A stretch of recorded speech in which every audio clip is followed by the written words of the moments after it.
Sejam todos bem-vindos ao Tasks Talks. E Tasks Talks é o local onde nós conversamos com pessoas que transformam o mundo através de inovação, tecnologia e empreendedorismo.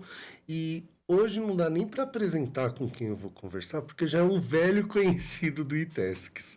Eu vou falar com o Ale. Para quem acompanhou o iTasks Connection, acho que viu ele em quase todas as edições do Connection, né, Ale? Já dá para pedir música no Fantástico. Né? Já dá para pedir música, né? Olha, se apresenta caso alguém não te conheça, mas para quem está acompanhando o iTasks, eu tenho certeza que já te conhece, mas por favor, se apresenta. Poxa, obrigado pelo convite. Vamos lá. Assim, não sou de São Paulo, não sou do ABC, sou de São Paulo, tá. Mas eu acabo participando de muita coisa aqui da região, né? Então, desde o começo, quando o pessoal me chama e tal, claro, estou sempre por aqui, eu tento contribuir da melhor maneira, né? Mas a minha carreira inteira foi no mercado corporativo, né? Então, até um pouco do nosso papo aqui, a ideia é falar um pouquinho mais de inovação e eu vou tentar trazer mais do lado do corporativo. Eu brinco também que japonês não entrega a idade, né? Mas já foram mais de 20 anos no mercado corporativo, os últimos 5 estando do outro lado da mesa. Então, grandes empresas... 7, então não entrega a idade. Não entrega a idade. Melhor. Então, eu liderei muitas áreas de inovações de grandes empresas, principalmente no mercado financeiro, mas também no mercado segurador, varejo. Então, eu tento sempre trazer do dia a dia dentro das empresas. Cheguei, inclusive, com uma cadeira no comitê executivo da Febraban também, né? Então, trabalhei bastante no mercado financeiro. E desde 2020, decidi sair do corporativo, mas atender essas grandes empresas, médias e grandes empresas. Então, hoje eu falo muito sobre inovação corporativa, dando palestras ou treinamentos. Além disso, eu dou aula também em algumas instituições, como a FIAP, a FGV, o SPESAL, que entre outras. Startup, né, já que a gente está falando um pouquinho de empreendedorismo, também é do meu dia a dia, seja como mentor, sou investidor anjo também, tenho 7 startups hoje no meu portfólio, faço parte do conselho também de algumas empresas, e tem outras coisinhas menores ali do dia a dia, mas é um pouco do que eu faço e tento trabalhar um pouquinho aí nessa questão de inovação. Você já começa na área de inovação quando você começa a sua carreira, não? Então vamos lá, vamos só para a gente entender como você chega em inovação, cara. Eu vou falar o seguinte, tá? Se a gente for pegar o que a gente tem visto, tá, Fernando, dos últimos 5, 8 anos, não mais que 10 anos, é quando explodiu essa palavra inovação. Sendo que a gente já sabe que sempre existiu. Exato. Então, se eu falar para você que desde o começo da minha carreira, não, né? Não tem como, né? Explodiu faz pouco tempo. Mas a primeira área de inovação que eu trabalhei foi em 2009, dentro de uma empresa chamada ATEC. A ATEC hoje, na verdade, foi uma empresa que foi comprada pela Embraer, então hoje é uma empresa que faz parte do grupo Embraer. E a ATEC é uma empresa que faz todo o sistema de tráfego aéreo do Brasil. Então, na época, eles tinham uma área de inovação e eu fui convidado para trabalhar nessa área de inovação em 2009. Legal. Então, sim, antes do boom dessa palavra inovação, mas aí eu posso falar assim, realmente, inovação mesmo, corporativa, foi desde 2009, mais ou menos. O que já é bastante tempo, né? É um pouquinho. Com startup, você começa a ter contato quando? 2014, 15. Também bem no início também, antes desse boom também. Uma das empresas que eu trabalhei, a Alelo, né, que é a empresa de cartão benefício, refeição e alimentação, eu entrei para construir a área de inovação, junto com mais uma pessoa, e lá eu que levei essa ideia, lá no começo, estou falando de novo 2015, mais ou menos, o Open Innovation, né? Então foi bem no início, que inclusive eu tenho uma história engraçada, engraçada não, né, mas curiosa, já que a gente está falando aqui do ABC. Mas na época, a Alelo, então lembrar que é uma empresa benefício cartão alimentação e refeição, mas a gente fez uma parceria com a Ford na época. Que na época eles estavam lá lançando, eu não vou lembrar o nome do painel deles, do carro, que inclusive... Deixa eu terminar essa história, daí eu coloco outra coisa. Mas aí a gente fez uma parceria... Né? Então, né, quando a gente fala de Open Innovation, não é só com startup, claro. Né? Open Innovation, né, vem lá do R. Chesbrough, que ele fala que é trabalhar fora dos limites da empresa. Né? Seja empresa de tecnologia, seja empresa de outras indústrias, instituições. Então, a gente fez um Open Innovation lá, Alelo e Ford na época. Que a gente lançou, né, o aplicativo da Alelo dentro dos carros da Ford dentro do salão do automóvel. E dentro desse salão do automóvel, né, o mesmo espaço que a gente estava lançando, na época tava Filho Sem Fila também, do Léo. Né? Caramba! Então foi lá que eu conheci o Léo, mas depois a gente se aproximou só depois, né? Que hoje é School Guardian, né? O pessoal não vai se identificar. Mas na época tava ali juntos, né? Na mesma adesiva tem a foto até hoje, da Lelo e o Filho Sem Fila ali um do lado do outro. Meu, que bacana, cara. Essa parte de Open Innovation, ela é muito interessante, né? Porque assim, eu tava conversando com a Izzy no episódio passado, Sim. né? Muitas vezes a solução ela já existe em outro segmento, não no seu. Perfeito. Né? Então, você fazer essa transferência, vamos dizer, de tecnologia, muitas vezes já encurta passos para você poder realmente sedimentar com produto, serviço e começar a colocar em prática. Eu concordo plenamente contigo. Isso eu falo muito, né, nas minhas mentorias para os empreendedores e empreendedoras, né, porque às vezes a pessoa está tão focada ali, fala, pô, por que você não começa a dar pesquisada em alguma outra indústria, fora do país, né? Putz, vai lá olhar em Israel, É isso. só que outro segmento, né? Abre a sua cabeça. Eu gosto de contar a história vamos lá, deixa eu abrir outro parênteses aqui. Eu falei do meu lado profissional, mas tem algumas curiosidades minhas, né? 3 curiosidades, tá? Uma delas, eu adoro filmes e seriados. Tá bom. Então, só pegar um número, né? Que essa aqui na minha cabeça fica muito evidente. Mas 2024 foram 112 filmes e 45 temporadas de seriados. Assim, eu adoro. É um bocado. É um bocado. Depois a gente pode até falar um pouquinho sobre isso. A segunda coisa, eu adoro meias divertidas.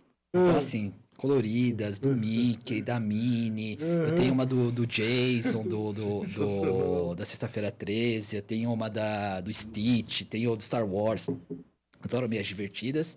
E a terceira coisa, eu adoro os cases da Disney. Que eu sempre tô ali olhando. E da Disney tem uma coisa legal. Não sei se você já viu aquelas Magic Bands que abre a porta do quarto, sim, faz pagamento também. Faz tudo com ela. Tem uma história longa, mas assim, o que eu gosto de falar é que a ideia da Magic Band veio da Nike Band. Lembra bem no começo que não tinha os relógios, os smartwatches, era só a Nike Band para ver os passos. A Disney viu o Nike Band, teve essa ideia, falou assim, poxa, a gente podia pensar em alguma coisa, e aí que começou a ideia da Magic Band. Então é isso, né? Esporte, nada a ver com entretenimento, quer dizer, tem um pouquinho, mas se olharam uma empresa... Não, mas são universos totalmente diferentes, só que modelo de negócio totalmente diferente. E com outra utilização, né? Aí eu vou ter que repetir a frase que eu falei com a Izzy, né? O Steve Jobs tinha uma frase, né, que quando você olha para trás, você entende e conecta os pontos. Exatamente, né? É exatamente isso. E ele mesmo falava que muitas vezes é difícil você conseguir conectar ponto para frente. Sim, sim. Né? O Fábio, essa semana, ele foi no campeonato que teve de jogos que o Ceitec promoveu, o Fábio do Sebrae. Né? E aí também ele citou essa frase, né? Então já dá até para pedir música no Fantástico 3 vezes com a frase. Ele falou... agora não faz sentido, mas um dia eu vou entender o porquê disso, né? E, você olhar para fora é super importante. E acho que o Open Innovation, ele traz muito forte isso, né? Mas eu acho que eu vou pegar o outro gancho aqui. Será que a gente tem que esperar fazer sentido com o passado? Será que a gente não consegue ligar os pontos pro futuro? O que eu quero dizer com isso? Como eu falei, né, pro pessoal, eu também dou aula. E uma das coisas que eu falo é sempre olhar as tendências de mercado para você antecipar o que pode vir. Não quer dizer que você vai ser assertivo. Mas um exemplo que eu falo assim, qual que é uma indústria que tem que olhar muito fortemente para o Ozempic e não é indústria farmacêutica, não é de saúde, não é academia, não é roupa, não é comida? Qual? As companhias aéreas. Por que companhia aérea? Porque se a gente for olhar, e aí eu vou voltar na questão da inovação corporativa, tá? Que eu sempre falo, inovação corporativa não é sobre hype. É sobre trazer resultado para as empresas. Sim. Qual que é hoje o maior custo de uma companhia aérea? Combustível. Sim. Se a tendência das pessoas é emagrecer por causa do Ozempic, então você vai ter menos peso, você vai gastar menos combustível. No final das contas, você vai trazer mais lucratividade para a empresa. Total. Então você tem que olhar essas tendências. Às vezes, de novo, aí volta o que a gente estava falando no começo, né? Liga os pontos. Às vezes é um ponto que não tem nada a ver com a sua indústria, mas que pode afetar a sua indústria que você está trabalhando. É que, de certa forma, você tem... Por isso que a inovação é tão encantador, né? Porque, assim, você pensar fora da caixa constantemente, Perfeito. né? E você trouxe um negócio de, pô, vai para fora, ver o que está acontecendo, né? De 99 até 2006, eu era responsável de trazer tecnologia de uma empresa alemã para o Brasil. Uhum. E a cada 1 ano e meio eu ia para lá, né? E às vezes não tinha nem projeto envolvido, mas eu ia para lá. Perfeito. Por quê? Eu ia para lá, eu queria visitar cliente para entender o que o cliente lá, que é um mercado que está há alguns anos à frente nosso, nessa área que eu era o técnico responsável, para ver o que ele está começando a enxergar de problema, porque vai surgir esse problema agora. Né? Então, por exemplo, lá na época de 2000, 2001, já tinha uma grita gigante por produtos ecossustentáveis, que não sei o que é que nem se falava. Sim, perfeito. Que aqui nem se falava. Pô, mas se a tendência lá vai ser aqui Daqui a cedo ou pouco. tarde. Isso aí. Né? E quanto antes você se prepara, aí é aquele negócio, né? Quem corre, quem chega antes bebe água fresca, né? Perfeito. Né? Então, quanto antes você conseguir se preparar, melhor. Mas isso eu fazia dentro do meu segmento. Agora, se você tem a oportunidade de fazer isso fora do seu segmento, quanto de tendência você pode trazer para cá? Isso aí. Né? Ponto importante para o pessoal que tá assistindo ou ouvindo a gente, né, Fernando? A gente tá falando de 2001, 2001, é. Aquela época lá, a internet ainda não tava naquele boom de informações da velocidade, né? Não, então a gente não tava. ia para lá, via, trazia, dava tempo. Exato. Hoje a velocidade está muito maior. Então o que está acontecendo hoje na China, o pessoal já está sabendo. Para você ter ideia, a primeira transferência de tecnologia que eu fiz, a documentação eu recebi por fax. O pessoal nem sabe o que é fax. O fax não podia chegar no laboratório, chegava na casa do presidente, Sim. que era um expatriado, porque era informação confidencial. Isso eu nunca tinha pego essa... Então tinha uma linha na casa dele que ele recebia. Então, assim, às vezes eu precisava de informação de um produto, olha a loucura. Era solicitado isso, né? O e-mail ainda estava começando, bem no começo, não era todo mundo que tinha. Né? Eu peguei a época que às vezes tinha um computador para ser dividido por várias pessoas, um e-mail para ser... Mas você pegava o telefone e ligava, né?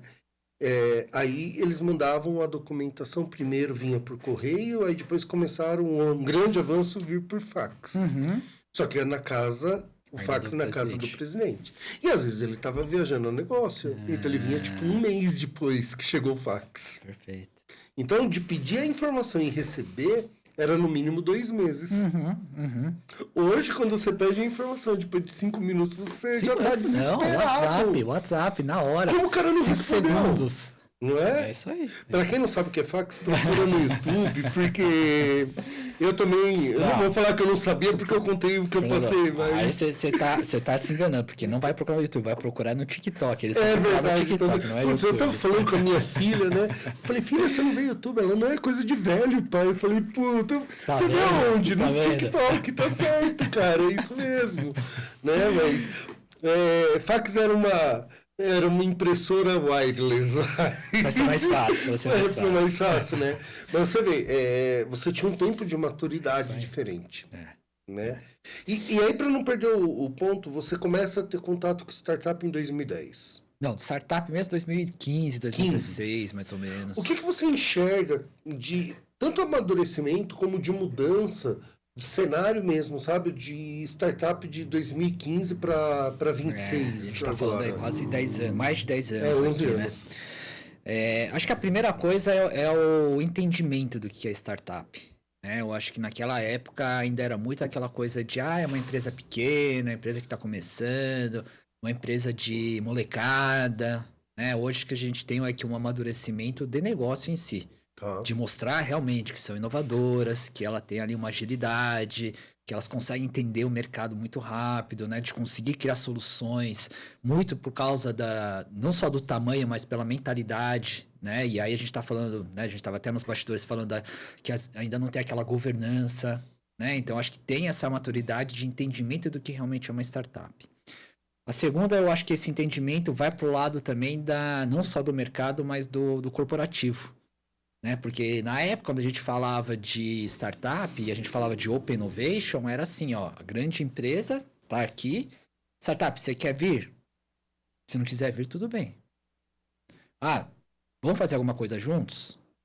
Eu, como grande empresa, eu detenho aqui o grande poder de mercado. Quer fazer alguma coisa junto, eu não vou pagar nada para você. Você que vai ter que vir aqui. Hoje a gente sabe que é um ganha-ganha. Né? Então Legal. é uma das coisas que eu sempre falo para as startups quando eu mentoro. Eu falo assim, gente, vai fazer uma POC? É muito legal você fazer uma POC com uma grande empresa. Mas assim, você não vai fazer de graça. E a grande empresa também quer de alguma forma, ter seus benefícios também. E você pode oferecer também. Então tem que ser um ganha-ganha. Mesmo que seja uma POC que vai só cobrir seus custos, ficar no 0 a 0. Pode até ser isso, mas você não pode ficar gastando, sendo que a empresa tem dinheiro ali sobrando, né? E não é falando mal, né, das grandes empresas, até porque eu fui, né, grande empresa. Mas hoje tem que ser um ganha-ganha, né? Então, acho que essa é uma outra coisa que teve muito amadurecimento de mercado.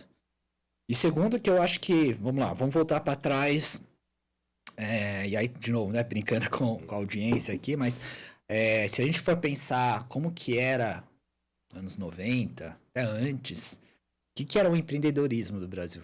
Era só empreendedorismo de necessidade. Né? Pouca coisa era oportunidade. Boa, ótimo. Então, acho que esse amadurecimento, se a gente for ver passando o tempo, essa de oportunidade foi se amadurecendo também. Né? Hoje ainda não é uma porcentagem relevante. Não é uma porcentagem relevante, mas aí eu vou colocar o meu lado de novo de chapéu de professor, né?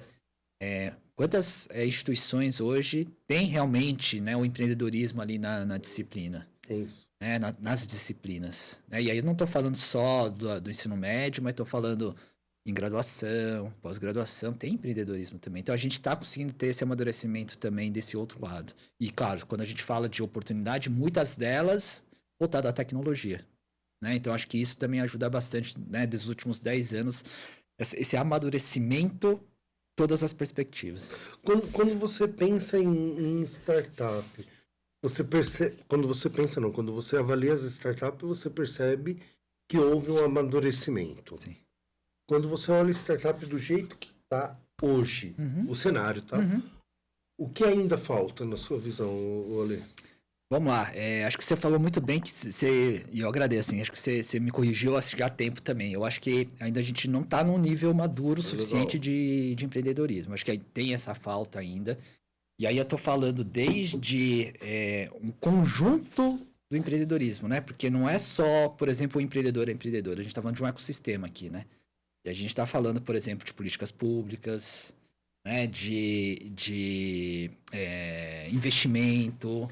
Eu acho que tem muita coisa ainda para amadurecer. De novo, a gente evoluiu muito, mas tem ainda gente pensando, a startup é molecada. Né? Eu acho que tem muita... E pode ter sim molecada que eu acho ótimo. Né? Porque vem com esse pique novo. Né? Mas eu acho que a gente tem que colocar na mesa que, assim, se é startup, é negócio. Né? Então, assim, precisa realmente ter ainda um amadurecimento. E eu tô falando desse lado mais educacional. Esse ecossistema que precisa ser trabalhado cada vez mais. E eu tô falando desde aquela velha ideia que ainda as pessoas têm, né? A gente sabe que, poxa, se alguém tiver uma ideia, não precisa segurar. Né? Quanto mais falar, aqui no ABC a gente tem coisas tão legais assim que a gente sabe que quando a gente fala, a gente consegue expandir a nossa cabeça, as ideias vão melhorando cada vez mais. Né? Então tem que ter esse entendimento, né, de que startup ou qualquer negócio, né, não adianta mais ficar aguardando que não existe mais isso. Né? Quanto mais você falar, mais rápido vai amadurecer. E acho que a outra coisa que acho que a gente ainda falta, e aí é algo que dá para se trabalhar bastante, é o ecossistema em si.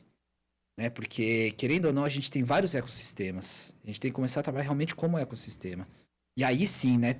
E aí pensando, claro, a gente está falando de um país enorme, que é muito difícil, né? Porque é diferente de pegar, por exemplo, um Japão, né? Que é um país menor, geograficamente, e tem uma facilidade maior para criar um ecossistema.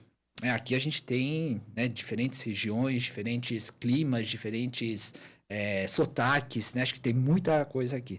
Mas se a gente começa a pensar a gente como um ecossistema único, acho que a gente consegue ir para frente. E aí que eu falo, né, que a gente ainda tem Vamos pegar de novo lá atrás, anos 80, né? O síndrome do vira-lata, né? Que a gente acha que Isso. tudo no Brasil é ruim, mas acho que vem muito do nosso histórico, né? De hiperinflação, né? Acho que tem muita coisa ali lá atrás, mas que a gente a gente começa a perceber que a gente é líder em muita coisa e referência em muita coisa. Vamos pegar aqui, recente, o Pix, pagamento instantâneo. Lá fora tem país de primeiro mundo que não consegue fazer uma transferência em menos de 2, 3 dias. A gente consegue fazer real time. Né? Então, acho que a gente tem aqui uma outra coisa que a gente precisa trabalhar. Porque sim, a gente tem muita coisa boa, tem bons empreendedores, boas empreendedoras. A gente tem uma cabeça muito criativa. Eu brinco que assim, se a gente utilizar essa criatividade também, não só para piada, né? Mas brincadeiras à parte, acho que a gente é muito criativo. E por quê? Aí tem um lado bom nosso tamanho, da nossa diversidade, que tem país que é grande, mas não tem essa diversidade que a gente tem. É. Então a gente consegue resolver muitos problemas, e a gente sabe, né? Tem país que nasce, aí outras pessoas podem falar melhor do que eu, mas tem país que nasce já pensando nessa internacionalização, porque não tem como Com expandir, certeza. né? A gente não, nosso país é grande, dá para resolver muita coisa, a gente consegue. Então acho que a gente tem que aproveitar essas coisas boas que a gente tem no país. Israel é um caso, né? Eu ia contar Israel, isso. que é Startup Nation. Exatamente. Eu tive a oportunidade de conversar com a Dana, que é a diretora aqui no Brasil da RUJ, que é a Hebrew University of Jerusalem International, que faz o link da Universidade Hebraica de Jerusalém com os outros países, né? E esse foi um dos pontos. Ela falou, bem, primeiro que desde a base é incentivado o empreendedorismo nas escolas, porque é muito claro que se você não fizer por você, ninguém vai fazer. Então, desde pequeno, já vem no DNA da educação isso. E depois, sempre que surge uma startup, a nossa conversa é ok, mas o que ela pode fazer para fora de Israel? Porque Israel é muito pequeno. Né? Então, essa internacionalização, olhar novos mercados, eu acho que faz todo sentido. E aí tem um outro ponto que você comentou do Japão, né? Eu acho que uma das, talvez, não dificuldades, mas desafios no Brasil é que por ter uma área territorial tão grande e uma diversidade tão gigantesca, o que é um ponto positivo de um lado, por outro também é difícil você dar foco. Porque você pega, por exemplo, países em que a política de desenvolvimento é tipo fintech. Outros é mais focado em health tech, né? Aqui você não tem um plano de esse o eixo central, né? Você pega o Japão, se eu não me engano, o Japão em 2017 desenvolveu o conceito de sociedade 5.0 para a parte de tecnologia e tal. E, 2020 teve um investimento gigantesco do governo japonês, tanto para empresas de lá como para de fora, que estivesse alinhada com o eixo da sociedade 5.0. Sim. Né? Então, assim, isso também é uma das dificuldades que pode ter devido à complexidade que se tem em função do tamanho nosso. Né? Sim. E eu concordo com você, mas eu acho que, de novo, pela nossa criatividade... A gente tem potencial. A gente tem potencial. E aí eu falo, né, por exemplo, querendo ou não, a gente tá a gente tá numa bolha aqui, né? A gente tá falando de grande São Paulo aqui. Total. E será que nós somos as melhores pessoas para resolver, por exemplo, algo do agro? Eu tenho quase certeza que não. Mas a gente tem pessoas sensacionais, né, que, né, fora desse eixo São Paulo que conseguem. Então, assim, essa diversidade, eu acho que a gente pode trazer isso pelo lado positivo também. Aí entra um lance de indústria tradicional, tá? O método Toyota tem um negócio que eles chamam Gemba. Sim. Né? Que traduzindo tira a bunda da cadeira e vai no lugar de ver o que está acontecendo no local. Exato. Né? Quando eu falo que eu acho que não eu acho que não daqui de São Paulo. Se a startup se propõe a ir no local para ver o que realmente está acontecendo, exato. Aí tem potencial. Aí tudo bem. É isso aí. Né? Porque não dá para você querer resolver as coisas do escritório. Exatamente. Isso aí. Né? Isso aí. Igual papel aceita tudo, escritório aceita aceita quase tudo também, né? Olha, como você vê futuro da inovação corporativa, cara? Vamos lá, é profundo, né? A gente tem mais 3 horas aqui, né? A gente fica até amanhã cedo aqui. Eu acho que assim, de novo, eu vou pegar o histórico para a gente chegar o meu pensamento. Quando a gente fala de inovação, é uma coisa que sempre existiu, né? Não precisa, vamos pegar de novo o mercado financeiro. Se a gente for pegar o cheque, foi uma inovação na época. Sim. Né? Então, assim, inovação sempre existiu. A diferença que a gente já falou aqui é a velocidade, porque a gente não pode mais parar, né? É uma coisa que é contínua. Se a gente fala que é contínuo, então a gente está falando que a inovação, né, como contínua, a gente não vai poder mais parar. É pensar em alguma coisa, executar, já colocar no mercado e já pensar no próximo, estar 2 passos à frente de qualquer coisa. Então, o que eu quero dizer com isso? A inovação corporativa, que se antes você tinha, por exemplo, algumas áreas de inovação, que para mim, né, quando eu só de novo abrindo parênteses, quando eu assumia essas áreas de inovação, eu sempre falava assim, pessoal, o sucesso dessa área de inovação vai acontecer quando a área de inovação morrer. Ela não pode existir. Boa. Por quê? Porque a inovação tem que ser trabalhada como cultura dentro da empresa. Né? Então, assim, todo mundo precisa ser inovador. Todo mundo da empresa precisa ser inovador. O lugar de fala.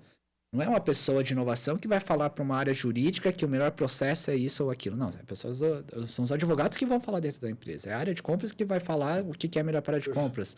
É o pessoal de negócios. Então, assim, todo mundo precisa ser inovador. Se precisa ser inovador, então a gente tem que trabalhar isso como cultura. Então, assim, eu vejo um futuro que, na verdade, para mim já é um presente, né? Já é realidade, de que as empresas não precisam mais ficar focadas só com a área de inovação, mas trabalhar com isso como cultura. Porque é isso que vai sustentar a empresa. Porque se for dentro de uma área, primeiro que vai ficar funilando só para eles. E aí vou colocar de fala de novo. Eu, como a grande parte, né, na minha carreira foi dentro das corporações, o que acontece? Quando tem uma área de inovação, querendo ou não, as pessoas falam, tá vendo? Aquela área de inovação existe, então não preciso ser mais inovador. Uhum. Deixa eles, deixa eu apagar incêndio aqui, deixa eu fazer as minhas coisas, deixa a inovação para aquela área ali. Então, não pode existir isso, né? Tem que ser algo em conjunto e as pessoas começarem a entender o que é inovação e trazer essas soluções, executar essas inovações no dia a dia e não ficar afunilando. E aí, o que acontece? Para mim é muito nítido, assim. Eu chamo são os pratinhos, né? Que a gente chama, né? Então, assim, você tem um lado operacional, que é apagar incêndio todo dia, que todo mundo acaba fazendo isso. Só que tem que olhar esse lado de inovação também, essa cultura inovadora. Só que não dá tempo. Uhum. Então, assim, é o equilíbrio que a gente tem que ter, mas como a gente não tem tempo, né? Não consegue colocar o mesmo esforço desse lado com esse lado, então como que a gente consegue diminuir esse lado? Uma área de inovação, quando existe, ela é quem vai trazer essas tendências meio que mastigado para elas. Uhum. Só que elas que vão saber como executar aqui dentro. Então, essa área de inovação ainda existe. Essa área de inovação pode trabalhar muito mais com a governança de inovação, com levantamento de resultados, saber como que é o melhor processo. Ele vai facilitar. Eu falo o seguinte, ela não pode ser executora, ela precisa ser facilitadora. E facilitadora para todas as outras áreas. Perfeito. Então, cada vez mais, é uma cultura de inovação que tem que estar no dia a dia. Assim como assim, poxa, vamos pegar liderança. Poxa, a gente sabe que um grande líder ele tem que ter empatia. Então, assim, foi trabalhado muito tempo isso. A inovação é a mesma coisa. Precisa ser trabalhado como cultura dentro da empresa. Você comparou inovação com liderança, né? E aí, quando a gente fala de liderança, que é uma área que eu sou apaixonado, a gente acaba falando muito de soft skills. Né? Quais são os soft skills para um departamento de inovação? Vamos lá. Eu acho que assim, a primeira coisa, o pessoal fala muito que, atrela muito que dentro de um processo de inovação, as pessoas precisam ser criativas, tá? Eu falo que é o seguinte, primeira coisa, criatividade é algo que a gente precisa trabalhar, né? Porque tem gente que fala que não é criativo, mas a pessoa é. A questão é que, estatisticamente, se for pegar um estudo lá da NASA, fala exatamente isso, né? Que as pessoas são... a gente perde a criatividade com o tempo. Na verdade, não é que a gente perde, a gente cria barreiras à criatividade. A gente tem que quebrar essas barreiras que foram colocadas no nosso dia a dia. Então, assim, criatividade é importante, mas isso não quer dizer que só pessoas criativas vão trabalhar com inovação. Boa. Porque se a gente for olhar, né, num processo de inovação, tudo bem que a boca de funil ela tem que ser grande, precisa ser de pessoas criativas para trazer muitas ideias. Mas tem aquela pessoa que é mais analítica. Essa pessoa analítica também faz sentido num processo de inovação. Por quê? Porque se a gente vai afunilando, vai chegar um momento, por exemplo, a gente vai ter que ver se fecha a conta. Está dando ROI. Então, uma pessoa analítica também faz parte. Se você tiver só criativo, é capaz de não sair quase nada do papel também. Exato. Então, precisa ter de novo, volta a questão da diversidade. Isso que é importante. Né? Então, assim, para mim, uma das coisas mais importantes, né, dentro da inovação é empatia. Né? E aí a gente está falando não só a empatia do cliente lá na ponta final, mas também com a equipe, né? Saber quem são as melhores pessoas, o que cada um tem lá de skills, vamos dizer assim, onde que cada um se encaixa, de entender se sabe fazer uma boa entrevista. Às vezes é um processo interno, não precisa ser, de novo, na ponta final, pode ser uma solução interna, pode ser cliente interno. Então, assim, para mim, empatia é algo que já é do nosso, de novo, já é do nosso dia a dia, mas cada vez mais na inovação faz muito sentido. Criatividade, aí de novo volta a criatividade. A gente trabalhar cada vez mais essa criatividade com as pessoas, mas muito no sentido, de novo, de desbloquear. Porque aquela pessoa que não se sente criativa, aquela primeira ideia que ele tem, mas se alguém, né, uma liderança, fala assim, putz, essa ideia é muito ruim. A segunda ideia, que pode ser mais ou menos, ele nem vai trazer. Total. E a gente vai cortar. Total. Então a gente precisa trabalhar muito com essas pessoas de incentivar a criatividade, né? De falar assim, ó, não que sua ideia é ruim, mas cara, você já pensou em conversar com essa outra pessoa que tem uma ideia que pode se juntar e aí de repente você trabalha junto? Fala com uma terceira pessoa, junta ali vocês. Então é esse incentivo que a gente precisa trabalhar cada vez mais. E eu acho que um outro ponto também, só fazendo uma contribuição pequena, criatividade precisa trabalhar a cultura do erro. Né? Eu tenho uma palestra só sobre isso. Porque eu sou apaixonado por esse tema. Porque assim, vamos desenvolver criatividade, beleza. Vamos desenvolver inovação. Primeiro erro, sabuga no cara. Porra, Exato. cara. Eu tenho uma das palestras, né, que eu dou, que eu falo sobre isso. Eu gosto de contar essa história porque foi um presidente de uma empresa que ele falou assim, Ale, só deixa claro, por favor, que você tem um erro de inovação e um erro que você não pode cometer. Porque senão, todo mundo vai sair aqui da palestra e vai começar a explodir as minhas fábricas. Não, pode deixar, isso aqui tá... Eu deixo bem claro, né? Então, assim, você tem aquele erro que a gente não pode cometer, por exemplo, né? Lida com vida de pessoas, é um negócio que é dentro de um hospital, é dentro de uma cirurgia. Eu gosto de contar também o caso do Challenger, né? O ônibus espacial que explodiu. E que tinha pessoas lá dentro, tinha inclusive uma civil que era uma professora e foi televisionado para o mundo inteiro, não podia. E tem um documentário, já que eu falei que eu gosto de filme e seriado, tem um documentário na Netflix que fala sobre isso, né? Todo o processo, e eles sabiam que podia dar errado. Só que pressão do governo, pressão do lançamento, vamos, explodiu. Né? Então era erro que não podia cometer. Diferente de um erro de inovação, né? Que você tem um processo, você tem uma estrutura controlada e que lá, se errar, não tem nenhum problema. Né? Porque ali a gente está testando, está experimentando, não está lidando com dados de pessoas, não está lidando com dados de clientes. Então, se você tem esse né, que a gente chama de sandbox, que se a gente for extrapolar, a mesma coisa que os reguladores têm feito, que é o sandbox regulatório, é isso, é um teste em um ambiente controlado. Tem uma área segura para erro. Uma área segura para erro. Exato. Então, se a gente tem isso, aí fica fácil entender que, putz, aqui o erro é bem-vindo. Então, assim... Eu falo que em uma reunião que você estiver trabalhando com inovação dentro de uma empresa, aquele é um ambiente controlado. Tá entre quatro paredes, é só ideia para colocar? Cara, todo mundo pode errar aqui. Pode falar besteira, pode falar ideia que parece ser louca, mas esse é o momento de errar. Porque tá no abstrato, ainda você tá nesse ambiente controlado. Principalmente aqueles que são erros inéditos, né? Também. Porque quando eu começo a falar de cultura de erro, né? Às vezes tem um ponto de, mas tá romantizando o erro, não é isso? Porque erro sistemático é falha. E falha tem que ser evitada. Exato. Ponto. Perfeito. Né? Erro nunca aconteceu antes. Isso aí. Deu ruim, nunca aconteceu antes. E aí? Por isso que é importante eu gosto muito de frisar isso também, porque não é sobre errar, mas é sobre aprender o que você aprendeu com esse erro. Se você tem um aprendizado, aí a gente está no caminho do erro de inovação. E muitas oportunidades surgem daí. Posso contar um exemplo? Por favor. Não sei se o pessoal vai lembrar, mas até a Amazon lançou um celular, que foi o Amazon Fire Phone. Tá. Se alguém lembrar, é uma pessoa tá fora da curva. Mas muita gente não lembra exatamente porque deu errado. Só que o mais interessante é que a tecnologia que eles utilizaram por trás do Amazon Fire Phone, que deu errado, eles utilizaram depois no Alexa. Então, se a gente for pensar, será que a Alexa ia existir se não tivesse lançado o celular que deu errado? Né? Então, acho que é um grande exemplo do aprendizado, né? Com o aprendizado, o erro, veio o aprendizado e aí sim teve, por exemplo, algum outro produto de sucesso. Você está falando de filme, eu sou apaixonado por livro, né? Boa.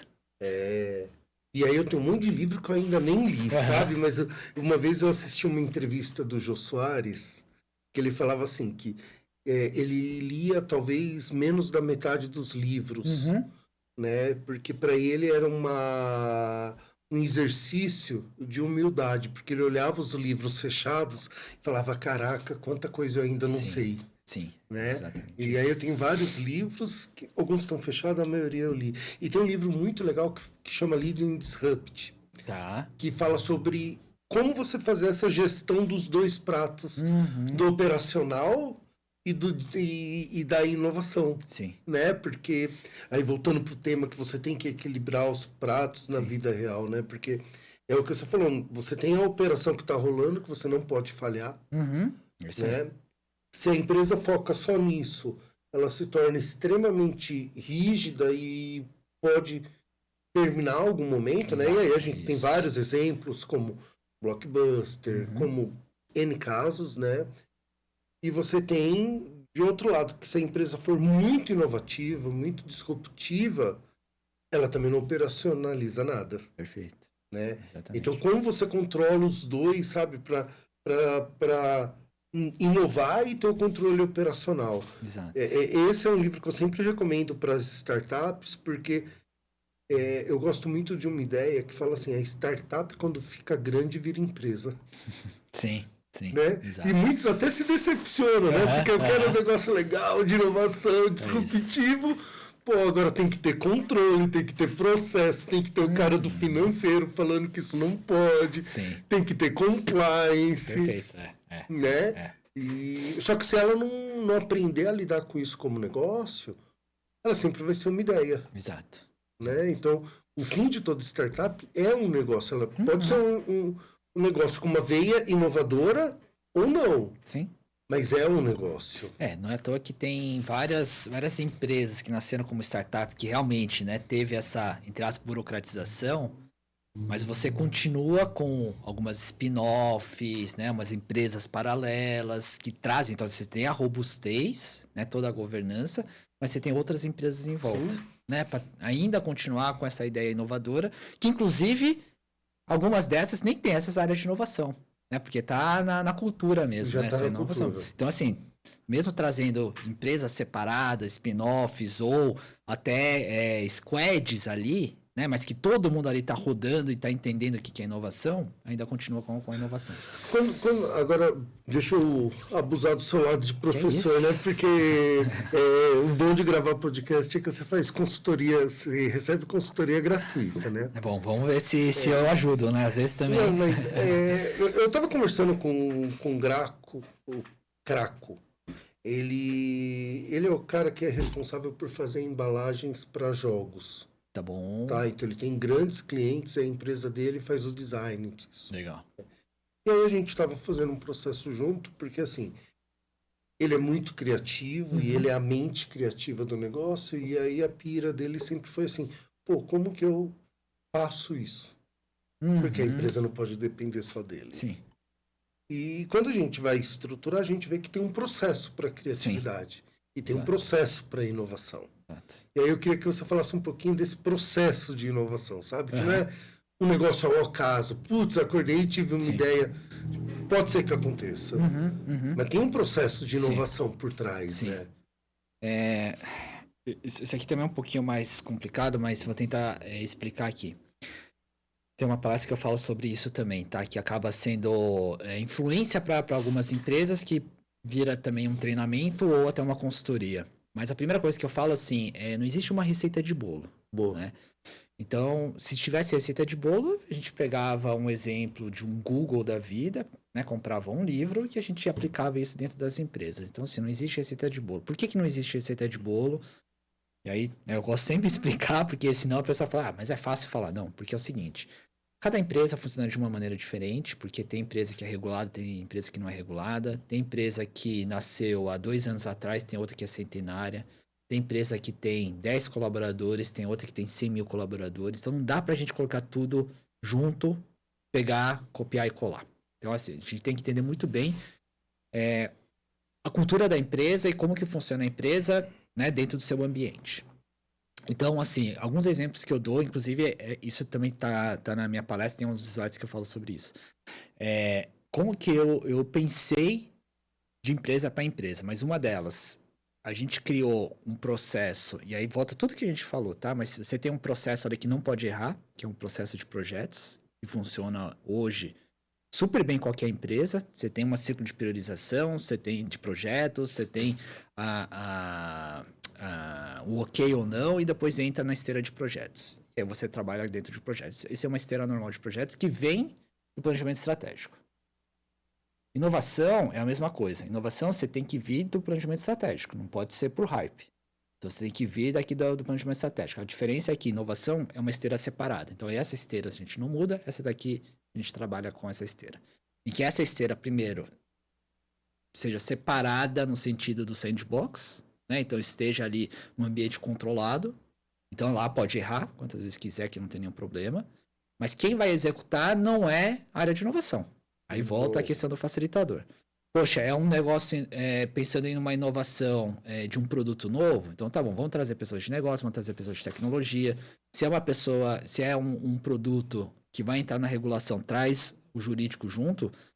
E aí você tem vários formatos, por isso que não existe uma receita de bolo. Depende se você criar uma squad lá dentro, mas com as pessoas de cada uma das áreas para trabalhar ali dentro desse produto ou serviço que for construir, ou um processo. Então você tem uma esteira separada que lá quem roda são essas pessoas. Só que isso aqui não pode ser um projeto, porque ela tem que ser muito rápido. Mesmo que tenha início, meio e fim, mas que ela, por isso que eu sempre chamei isso de iniciativa de inovação. Porque aqui é muito mais para, volta ao que a gente falou também, né? Que a gente tá falando nos bastidores, é validar.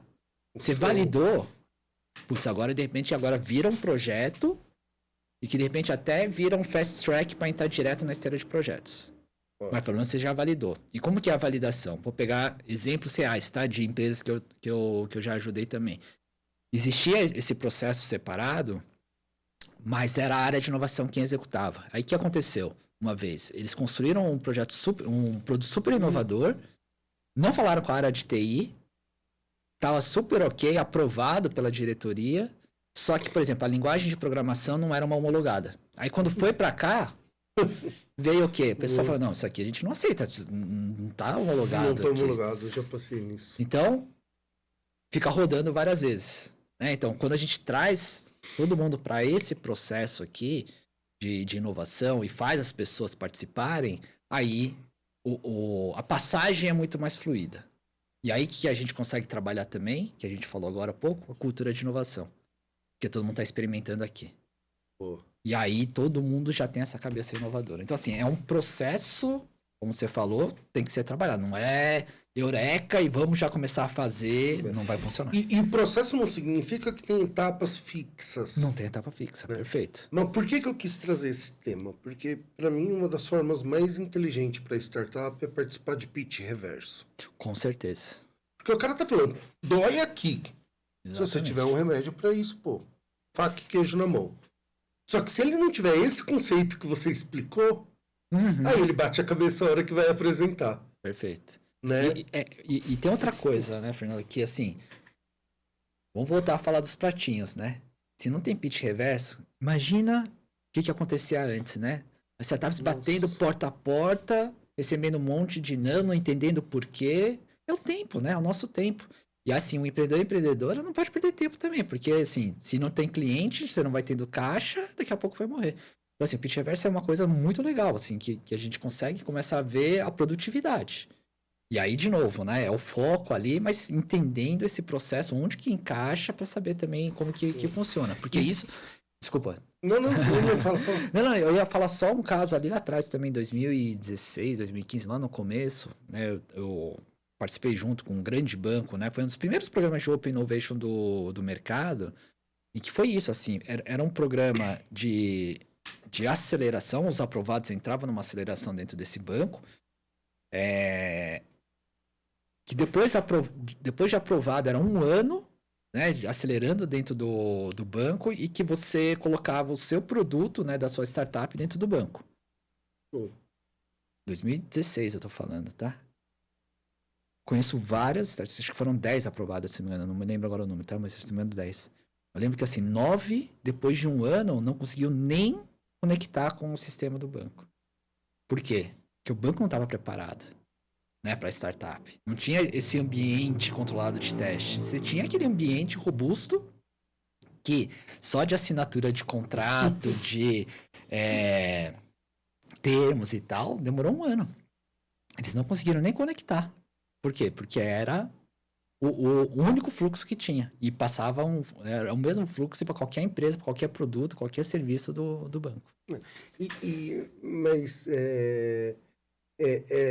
a empresa, concordo, ela tem que estar preparada, mas também tem a lição de casa da startup, né? De olhar para a empresa e falar, legal, para esse ambiente são essas coisas que a gente pode falar de homologado ou que eu tenho que seguir, porque senão eu não tenho nem acesso, né?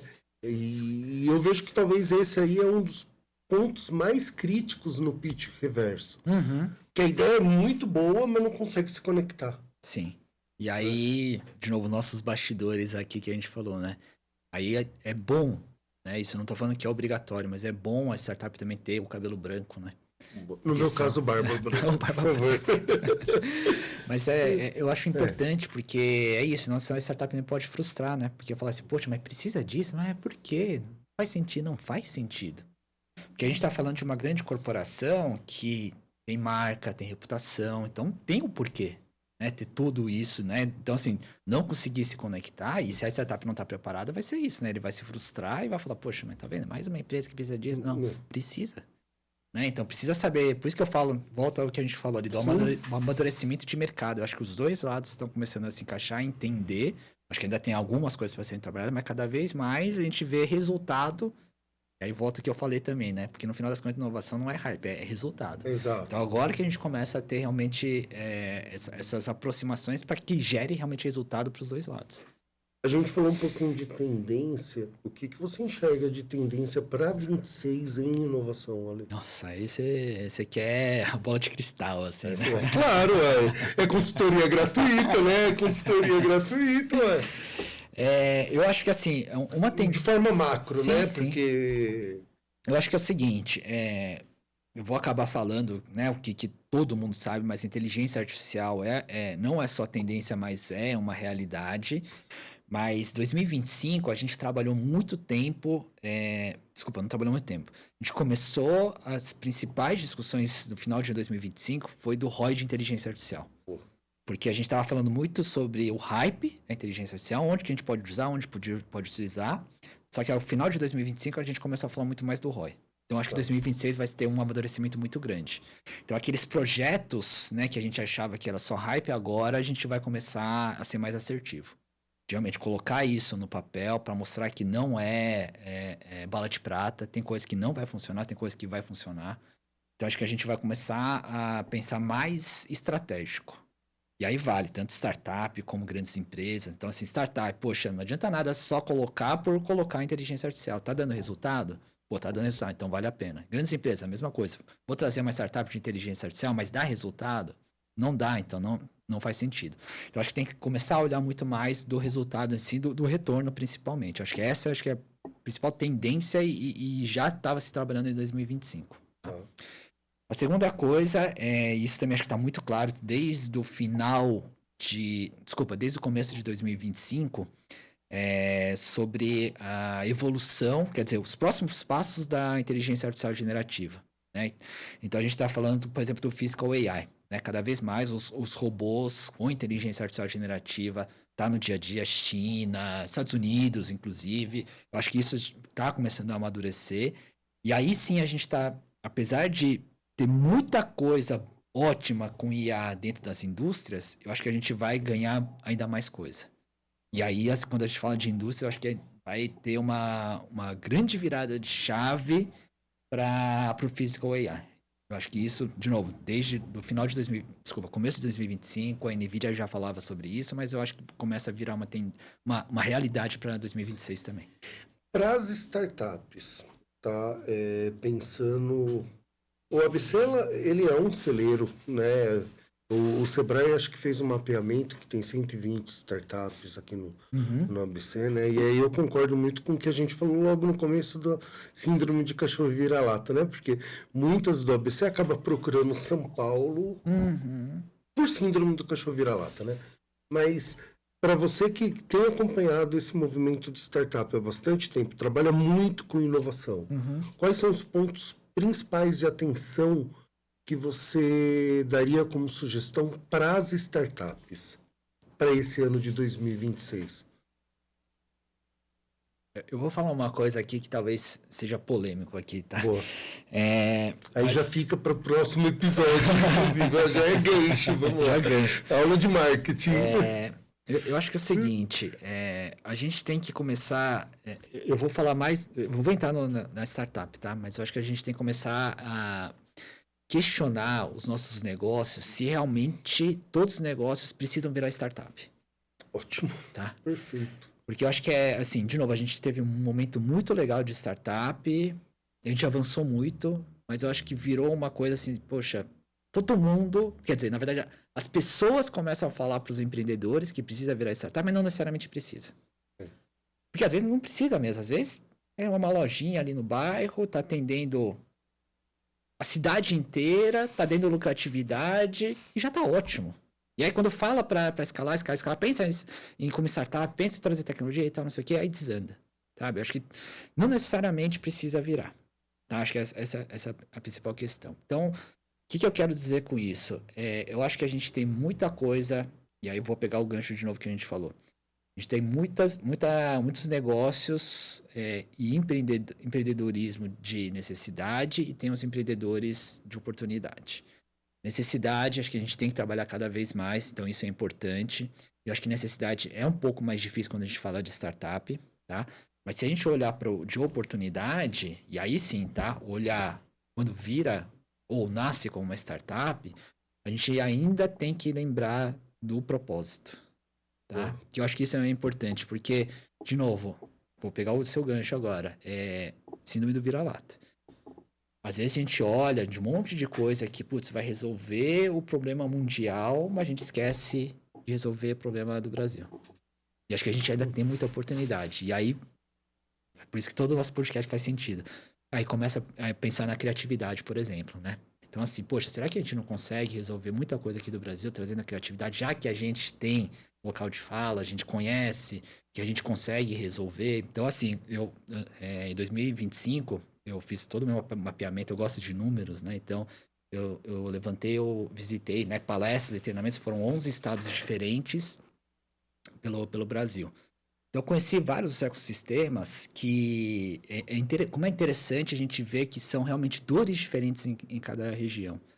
Então, se a gente começa a trabalhar, mas pensando nesse propósito, é importante, né? Porque, de novo, não precisa, de repente, escalar no sentido mundial, de repente uma escala do Brasil, escala do Estado, e resolva realmente esses problemas. Né? E aí sim a gente consegue realmente virar... Eu sempre falo isso. Eu tenho isso, tá, Fernando? Eu não vou resolver o problema da fome mundial, não tem como. Mas se cada um fizer a sua parte, acho que a gente consegue melhorar esse país, melhorar esse mundo, entendeu? Então, assim, eu sou muito, né, do meu propósito, é muito de compartilhar informação, distribuir conhecimento. Esse é meu propósito. Então, assim, seja palestra, treinamento, quando veio o convite de podcast, pô, super aceito, porque esse é dentro do meu propósito. Se eu consigo impactar, por exemplo, hoje, né, a gente conversando aqui, se eu conseguir impactar 2 pessoas, de novo, não estou abraçando a árvore para resolver o problema mundial. Mas está impactando 2 pessoas. Se todo mundo consegue impactar 2 pessoas, aí a gente consegue melhorar esse... De novo, não estou falando de né, o Ale, não. Mas acho que é um pouco do pensamento que a gente podia ter. E aí, com os nossos negócios, é exatamente isso. Eu vou pegar só um exemplo que, né, a gente passou já as festas, né? Então, eu estava no shopping e eu estava olhando o quanto que dentro dos últimos meses, né, de festas, o quanto que começou a vir muito essa questão dos presentes solidários. Pô, Cara, eu acho sensacional isso. Por quê? Porque a gente fica pensando tanto em tantos presentes e tal, por que não esse presente solidário também? Então ficou uma coisa super legal. Então é isso, assim, acho que a gente pode começar a pensar dentro da startup, qual é realmente o seu propósito? Eu peguei uma startup para mentorar, que ele falou, olha, meu propósito sempre foi atender pequenos empreendedores e tal, não sei o quê. Só que meu modelo de negócio, eu tô começando a perceber que é para grandes empresas. Eu falei, cara, não tem nenhum problema, mas não se esquece do seu propósito. Né? Que é aquele seu pequeno empreendedor. Você pode, de repente, ganhar dinheiro com grandes empresas, mas não esquece que seu impacto é com pequenos empreendedores. Acho que a gente tem isso que a gente pode trabalhar cada vez mais. E reforçar, né? Que acho que é mais importante. eu acho isso super bacana, principalmente quando você traz a consciência que nem toda empresa precisa ser uma startup. É isso aí. Pra gente evitar uma romantização. Isso, né? Até porque, assim, não é todo negócio que você consegue escalar. Exato. Né? Na proporção de E não uma precisa, e startup. às vezes não precisa. E às vezes não precisa, né? Eu fui almoçar 2 semanas atrás num restaurante que eu sempre vou em Santo André, né? Sempre eu vou perto.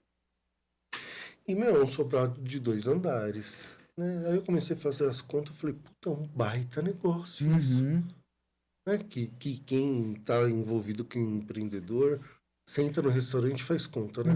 E, pô, eu gastei tanto, tem tantas... Pô, um baita negócio. E claramente não é um negócio que dá para escalar. Sim. Né? Dá para franquear, tal, mas aí é franquear, não é escalar. Exato. Como startup, né? Então, assim, você pode cumprir muito bem o propósito do seu negócio sem ser uma startup. Exato. Eu acho que esse é um ponto sensacional. Posso contar que você também traz de reflexão. uma história também? Essa é interessante. Tinha um empreendedor que vendia tapioca perto da Avenida Paulista. Tá. Conheci, inclusive, essa pessoa, um amigo depois me contou. Aí essa pessoa, ele tinha ali uma quantidade X para vender tapioca. E aí tinha dia que ele fechava a barraquinha ali às 3 horas da tarde, tinha dia que era até 5 horas, tem dia que era meio-dia, ele já tinha vendido tudo. Aí uma vez perguntaram para ele, cara, por que você, né, dia que você vende meio-dia, por que você não vende mais? Pô, cara, minha meta é essa, fecho o meio-dia, e esse do dia eu vou aproveitar minha vida também. É isso. Não preciso ficar ali, né? Então, assim, ele tinha essas metas bem estabelecidas. Você não precisava querer mais e mais e mais. Porque era aquilo, de repente, do restaurante, né? Se for pensar isso, às vezes o cara tá ok, assim, já tá pagando as minhas contas. Cara, também quero aproveitar a minha vida também, né? É bem isso. Bem, Ale, quero te agradecer demais, cara. É mais um que a gente tá batendo papo hoje que daria para ficar 3, 4 horas falando, cara. Eu adoraria ficar mais tempo aqui também, porque acho que todo mundo tem alguma história para contar. Boa. Todo mundo, né? Às vezes o pessoal fala, não tem história. Então, todo mundo tem. Todo mundo tem. E assim... Se o host é bom, aí a história vem. Ah, não, o rosto está aqui atrás. O operador é bom. Não, mas eu acho sensacional, porque assim, eu gosto muito daquela ideia assim, quais são as histórias que você vai contar no fim. E inovação traz uma bacia de boas histórias. Sim. Né? Que na verdade são experiências. Experiências, exatamente. Né? E esse é um dos convites nosso, né? Não é ter nenhuma conversa técnica, exato, mas é trazer essa expertise para quem está com a sua startup olhar e falar, poxa, eu não tinha pensado nisso. Exato. E nisso você começa a fazer a mudança realmente acontecer e concretizar. Né? Cara, muito obrigado de verdade. Eu que agradeço. Pro próximo Task Connection você já está confirmado, né? Não me convidaram ainda oficialmente, mas... Já vai ter que saber a agenda, né? Vai ser setembro, né? Então tá, né? Vai ser o 4º, né? Que você participa. 4º. É isso aí. Legal. Ale, de novo, obrigado. Que é isso. Pessoal, esse episódio tá subindo começo de fevereiro, tá? Agora, em janeiro, a gente fez um bate-papo com startups logo no começo para dar aconselhamento, e a nossa ideia é fazer a cada 6 semanas. Então já fica o convite para você acompanhar pela rede social do iTescs, porque em breve terá outro. E a nossa ideia é trazer pessoas igual a Alê para trazer um tema e as startups poderem conversar, tirar dúvida, colocar o seu caso, mas é isso a gente está fazendo presencial e eu tenho certeza que vai ser uma baita oportunidade para vocês. Tá? Espero que vocês tenham gostado. Ale, de novo, muito obrigado, cara. Tamo junto, obrigado. Muito bom.